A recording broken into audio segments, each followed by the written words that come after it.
Hi friends! Thanks for tuning in. If you like this video, please give it a like, comment below, and take a moment to subscribe to our channel. Tourelle, Quebec is a charming coastal village on the scenic Gaspé Peninsula. If you're exploring Route 132, this is one of those spots where you'll want to pause and take in the beauty of the region.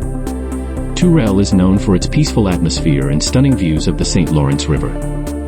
This area was historically rooted in fishing, like much of the Gaspé Peninsula, but today it's also a quiet destination for visitors seeking natural beauty and relaxation.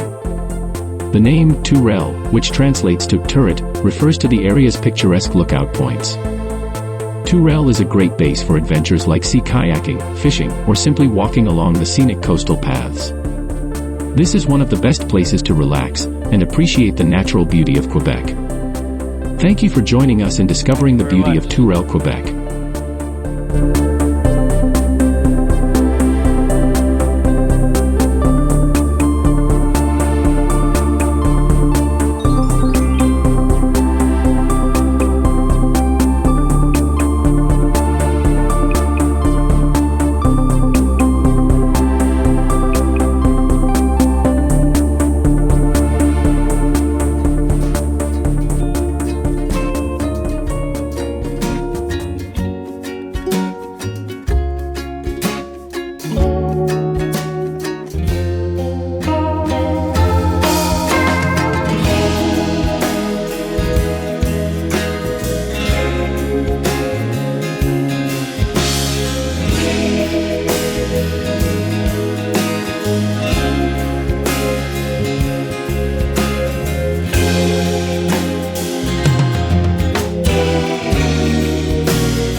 Thanks for watching!